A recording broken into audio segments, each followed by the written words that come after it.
ప్రజల్లో వ్యతిరేకత 6 నెలలకే ఈ స్థాయిలో ప్రజల్లో వ్యతిరేకత ఉన్న ప్రభుత్వం బహుశా నాకు తెలిసి దేశ చరిత్రలో ఏది ఉండదు ఒక ఈ ప్రభుత్వమే తప్ప. ఆ స్థాయిలో ప్రభుత్వ వ్యతిరేకత అన్నది అప్పుడే ప్రజల్లో చర్చనీయాంశంగా మారింది. మొట్టమొదటిసారిగా ఈ స్థాయి నుంచి కాదు, ఈ స్థాయిలో కనిపిస్తుంది ప్రజల్లో ప్రభుత్వం మీద వ్యతిరేకత.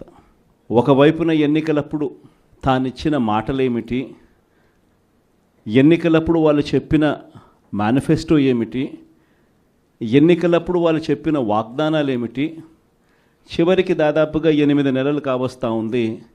ఈ 8 నెలల్లో వాళ్ళు చేసిందేమిటి అన్నది ఒక్కసారి గమనించినట్లయితే ప్రతి ఇంట్లో కూడా ఇదే చర్చ జరుగుతూ ఉంది.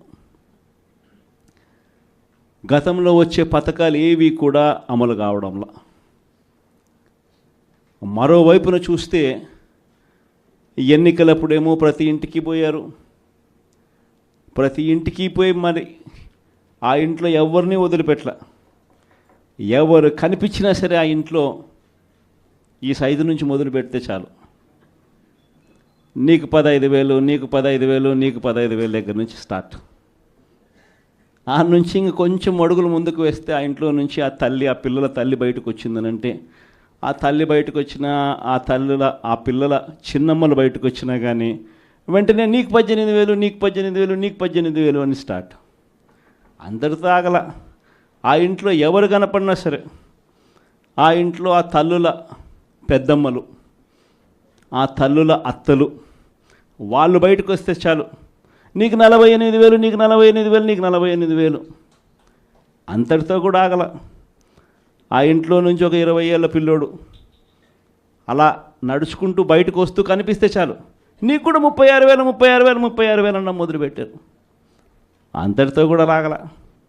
ఇంట్లో నుంచి ఎవరైనా రైతుగా కనిపించాడంటే, ఒక కండువా వేసుకుని పెద్ద మనిషి ఎవరైనా కనిపించారంటే, నీకు 20,000, నీకు 20,000, నీకు 20,000 అని స్టార్ట్. ఇలా ఇంట్లో ఎవరు కనపడినా, ఏ సైజులో కనపడినా, ఈ సైజు నుంచి ఈ సైజు దాకా ఎవరు కనపడినా కూడా ఇంట్లో 15,000 నుంచి మొదలు పెడితే 48,000 దాకా ప్రతి ఒక్కరికి నీకు నీకు నీకు నీకు అని చెప్పుకుంటూ వచ్చారు. కానీ ఆ రోజు మనం అబద్ధాలు చెప్పాల.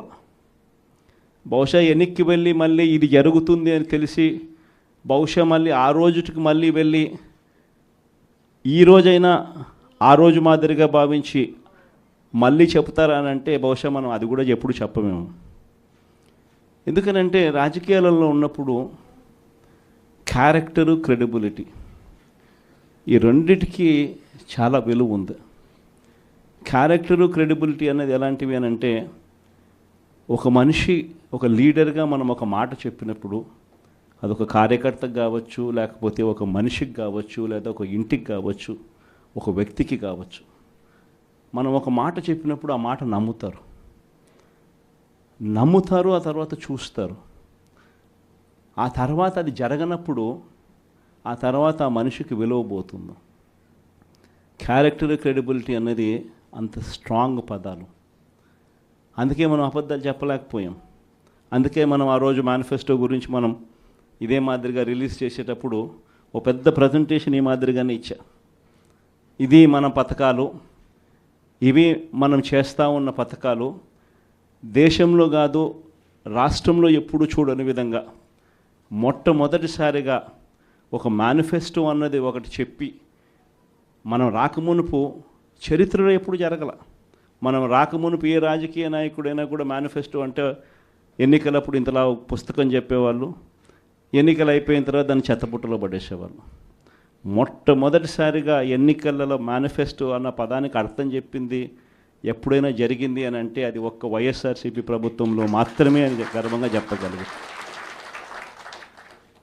అంత గొప్పగా దేశంలో ఎప్పుడు జరగని విధంగా బడ్జెట్ ప్రవేశపెట్టేటప్పుడే సంక్షేమ క్యాలెండర్ కూడా రిలీజ్ చేస్తూ ఏ నెలలో ఏ పథకం మనం అమలు చేస్తామో ముందే చెప్పి ఆ పథకాన్ని తూచా తప్పకుండా ఆ నెలలో నేరుగా బటన్ నొక్కి నా అక్క చెల్లెమ్మల ముఖాలలో సంతోషాన్ని చూడాలని చెప్పి తాపత్రయపడిన ప్రభుత్వం దేశ చరిత్రలో ఏదైనా ఉంది అని అంటే అది ఒక్క వైఎస్ఆర్సీపీ ప్రభుత్వం మాత్రమే అని చెప్పగలుగుతాం. నిజంగా అదే విషయాలన్నీ కూడా చెప్పి చూపించాం. ఇది రాష్ట్ర బడ్జెటు. ఈ మాదిరిగా మనం చేసుకుంటూ పోతా ఉంటే మనకి ఇంత ఖర్చు అవుతూ ఉంది. చంద్రబాబు నాయుడు గారు చెప్తా ఉన్నట్టు ఇవన్నీ చెప్తా ఉన్నాడు, సూపర్ 6 అని సూపర్ 7 అని. ఆయన చెప్పిన పథకాలన్నీ అమలు చేయాలి అని అంటే 1,72,000 కోట్లు కావాలి. ఇది అయ్యే పనులు కాదు, ఆయన చెప్తా ఉండే అబద్ధాలు, మోసాలు అని చెప్పి ఇదే మాటలు నేను చెప్పా. ఇదే మాటలే నేను చెప్పా. ఎన్నికలప్పుడు బహుశా ప్రతి సభలో కూడా ఇదే చెప్పా. చంద్రబాబు నాయుడు నమ్మడము అని అంటే చంద్రముఖిని నిద్ర లేపడమే అని చెప్పా. చంద్రబాబు నాయుడు నమ్మడము అని అంటే పులి నోట్లో తలకాయ పెట్టడమే అని కూడా చెప్పిన. ఈరోజు ఆ రోజు నేను అన్న మాటలు, ఆ రోజు సభల్లో నేను అన్న మాటలు ఈరోజు ప్లే చేసి చూస్తే, ఈరోజు ఆ వీడియో క్లిప్పింగ్లన్నీ మళ్ళీ వింటే జగన్ ఎంత కరెక్ట్గా చెప్పినాడబ్బా అని చెప్పి ఈరోజు ఎవరైనా అనుకునే పరిస్థితి. ఈరోజు ప్రతి ఇంట్లో పరిస్థితి ఏమిటి అని అంటే, ఇంతకుముందు మనం పథకాలన్నీ ఇచ్చేటివన్నీ ఇస్తూ ఉంటుంది. ప్రతి నెల ఏదో ఒక పథకం ద్వారా ఏదో ఒక మేలు జరిగించే కార్యక్రమం జరుగుతూ ఉన్నది. జగన్ కన్నప్పుడు కనీసం పలావన్నా పెడతా అన్నాడు. జగన్ పోయాడు, చంద్రబాబు నాయుడు వచ్చాడు, బిర్యానీ పెడతానన్నాడు. చివరికి బిర్యానీ పోయింది, పలావ్ పోయింది, 2 పోయినా ఈ పొద్దు అని చెప్పి ఈరోజు ప్రతి ఇంట్లో కూడా ఈరోజు చర్చనీయాంశంగా మారింది. ఈరోజు చంద్రబాబు నాయుడు చెప్పిన ప్రతి పథకం కూడా, ఇంతకుముందు మనకు ఇప్పటికి చంద్రబాబు నాయుడుకి తేడా ఏమిటి? ఇంతకుముందు ఒక 7 నెలల కిందటకు పోయి చూస్తే జగన్ ప్రభుత్వం ఉన్నది, మన ప్రభుత్వం ఉన్నది. మన ప్రభుత్వంలో మరి ఎందుకు ప్రతి పథకము ఎటువంటి ఇబ్బంది లేకుండా ప్రజలకు అన్నీ కూడా డోర్ డెలివరీ జరుగుతూ ప్రజలందరి ముఖంలో సంతోషాన్ని చూస్తూ ప్రతి పథకం ఎందుకు ఎలా అమలు అయింది? మరి చంద్రబాబు నాయుడు వచ్చినాడు, తేడా ఒక్క ముఖ్యమంత్రి ఒకడే మారాడు. మరి ఎందుకు చంద్రబాబు నాయుడు చేయలేకపోతా ఉన్నాడు? ఈ అంశం అన్నది ప్రతి ఇంట్లో ఇప్పటికే చర్చనీయాంశమైంది. ఏం తేడా ఉంది? ఒక ముఖ్యమంత్రి ఒకడే మారాడు. మరి జగన్ హయాంలో ఇవన్నీ ఎందుకు జరిగాయి? మరి జగన్ హయాంలో జగన్ దిగిపోయిన తర్వాత చంద్రబాబు నాయుడు వచ్చిన తర్వాత ఎందుకు చంద్రబాబు నాయుడు చేయలేకపోతా ఉన్నాడు? ఈ అంశం ప్రతి ఇంట్లోనూ కూడా చర్చ. నిజంగా చంద్రబాబు నాయుడు చెప్పిన హామీలు, వాగ్దానాలన్నీ గాలికి ఎగిరిపోయాయి. మరోవైపున చూస్తే ప్రతి ఇంట్లో ఈరోజు చర్చ ఏమిటంటే, 8 నెలలు అయిపోయింది, సంక్రాంతి వచ్చేసింది, అదే జగనే ఉండి ఉంటే, అదే వైఎస్ఆర్సీపీ ప్రభుత్వమే ఉండింటే ఏప్రిల్ మాసంలోనే వసతి దీవెన వచ్చేది, డ్వాక్రా అక్క చెల్లెమ్మలకు 0 వడ్డీ ఏప్రిల్ నెలలోనే వచ్చేది, మే నెల వచ్చేసరికి జగనన్న విద్యా దీవెన వచ్చేది, రైతులకు ఉచిత పంటల బీమా వచ్చేది, రైతులకు రైతు భరోసా వచ్చేది, మత్స్యకార భరోసా వచ్చేది, డీజిల్ మీద సబ్సిడీ కూడా ఇచ్చే కార్యక్రమం జరిగేది. జూన్ మాసం వచ్చేసరికి జగనే ఉంటే అమ్మఒడి పథకం కూడా పడి ఉండేది. జూలై మాసం వచ్చేసరికి వైఎస్ఆర్సీపీ ప్రభుత్వమే ఉంటే వాహనమిత్ర పథకం పడి ఉండేది, కాపు నేస్తం వచ్చి ఉండేది, చిరు వ్యాపారులకు జగనన్న తోడు పథకం కూడా పడి ఉండేది.